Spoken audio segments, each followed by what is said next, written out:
हाँ बच्चों, आज हम लोग फिर एक दूसरा टॉपिक लेके डिस्कशन करेंगे, कैपेसिटेंस एंड रेजिस्टेंस।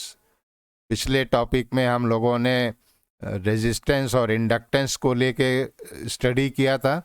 अब इंडक्टेंस की जगह कैपेसिटेंस को कनेक्ट करेंगे। एक कैपेसिटर रेजिस्टर के साथ सीरीज में कनेक्ट किया, सप्लाई वोल्टेज अप्लाई करी, आई सप्लाई करंट है, वी आर जो है वो voltage drop across resistor R, V C जो है वो वोल्टेज ड्रॉप अक्रॉस कैपेसिटर।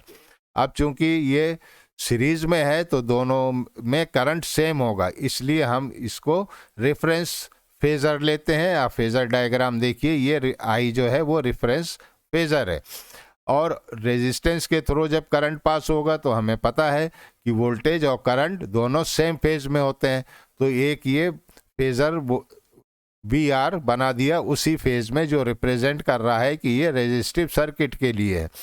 इसी तरह से वीसी में करंट जो है वो लीड करता है और वोल्टेज जो है वो लैग करता है बाई 90 डिग्री। ये हम लोग अभी स्टडी कर चुके हैं। तो एक फेजर हमने ये ड्रॉ कर दिया जो कि 90 डिग्री पे है फेजर आई के साथ। वी जो है वो सप्लाई वोल्टेज हमें मिल गया। जब हमने वी आर और वी सी को कनेक्ट किया तो सप्लाई वोल्टेज मिल गया और उसके बीच का एंगल फाई मिल गया।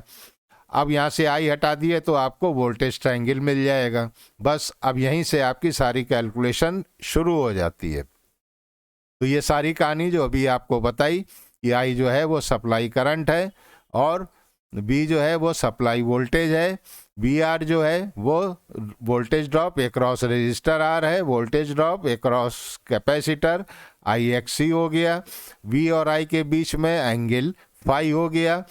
और इक्वेशन क्या बनी कि supply voltage is equal to voltage drop across resistor plus across capacitor. बस इसमें वैल्यू पुट कर दिए, जैसे कि पिछले लेक्चर में हम लोगों ने देखा था कि वी आर जो है वो आई आर के बराबर है। ओम्स लॉ क्या कह रहा है, V is equal to I R, तो हमने पुट कर दिया आई आर।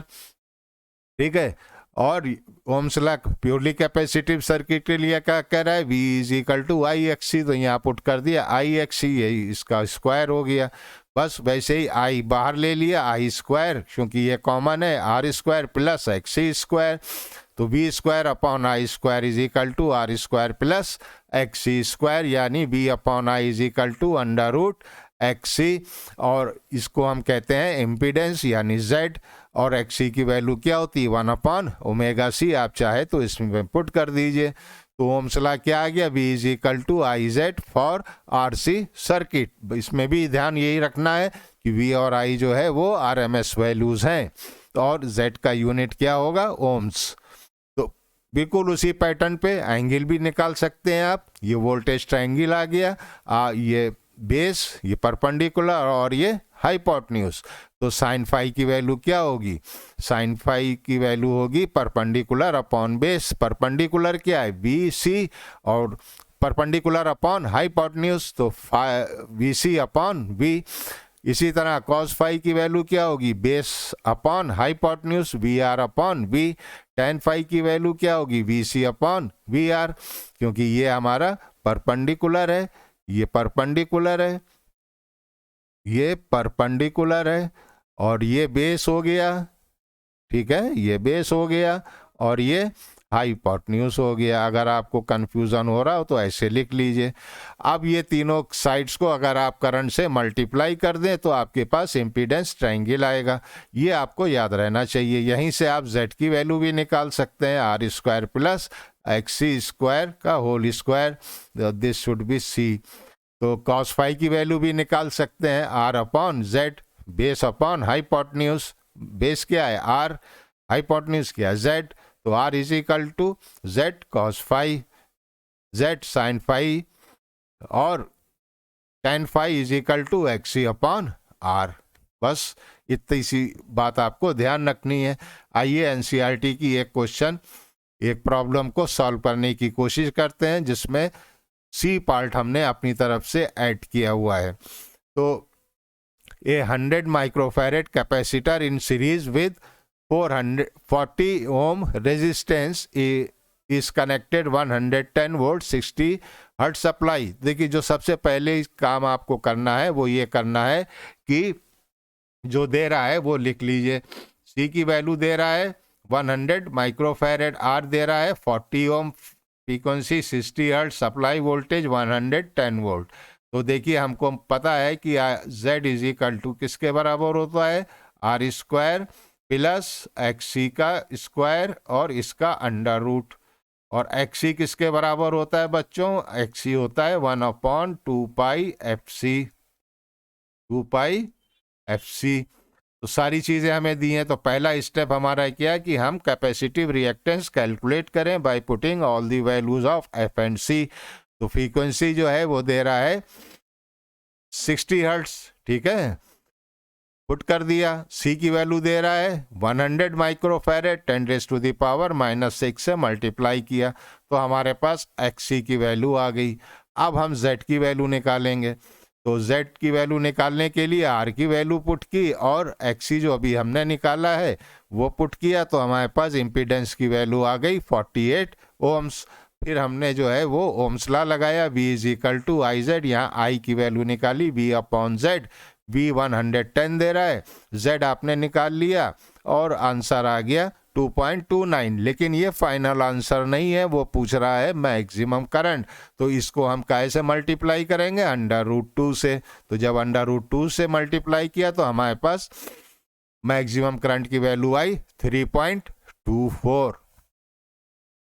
दूसरे पार्ट में वो क्या कह रहा है, what is the time lag between the current maximum end voltage maximum, दोनों के बीच में टाइम बताइए कितना टाइम आगे पीछे ये लोग चल रहे हैं।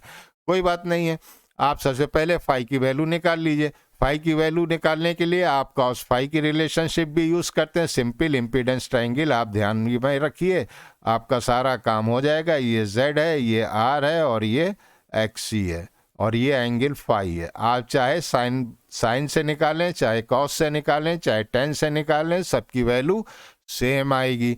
हमने यहाँ कॉस से निकाला है, कॉस क्या हो गया R/Z बेस अपॉन हाइपोटेन्यूज। तो ये वैल्यूज पुट की तो ये फाई की वैल्यू आ गई। फाई की वैल्यू कितनी आई 33.56। इसको रेडियन में चेंज किया, π/180 से मल्टीप्लाई कर दिया।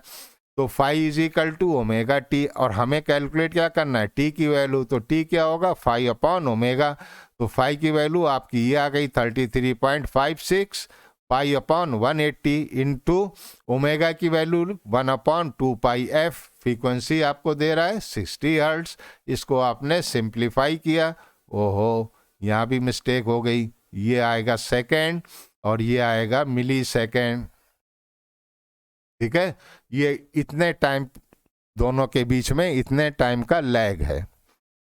तो लास्ट जो हमने अपनी तरफ से इंट्रोड्यूस कर दिया था कि साहब बताइए कि करंट का एक्सप्रेशन क्या होगा, तो वैसे ही करंट का एक्सप्रेशन यही होगा कि I is equal to I0 sin ωt plus phi.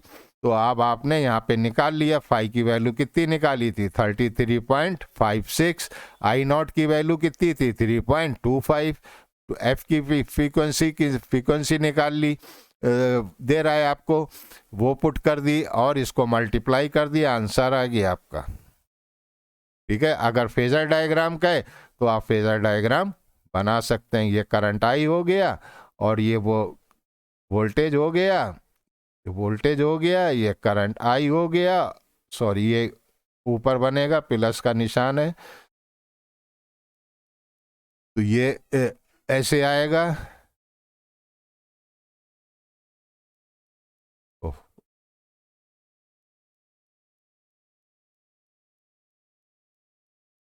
तो आप करंट को जो है वो मैं रेफरेंस ले सकते हैं कि ये करंट आ गया, करंट आई। और ये कैपेसिटेंस के केस में क्या होता है बच्चों कि करंट जो है वो लीड करता है, ठीक है ना, वोल्टेज से। तो यहाँ पे ये वोल्टेज से लीड करेगा और एंगल कितना बनाएगा, एंगल बनाएगा बच्चों 33.56 डिग्री। ये फेजर डायग्राम बन गया। तो उम्मीद है कि आपको ये लेक्चर पसंद आया होगा, और अगर किसी तरह का डाउट है तो हमको क्वेश्चन में कमेंट बॉक्स में ज़रूर कमेंट करें और हमको बताएं कि आपको ये वीडियो कैसा लगा। और अगर आप नए हैं चैनल पे तो सब्सक्राइब करना ना भूलें। अपने दूसरे साथियों से भी कहें कि चैनल को सब्सक्राइब कीजिए। यही आप सबके लिए हम बना रहे हैं। इसके बाद एनसीईआरटी का एक पूरा सेशन हम अलग से स्टार्ट करेंगे, जिसमें सिर्फ और सिर्फ और सिर्फ न्यूमेरिकल्स होंगे। Till then, take care and enjoy the life.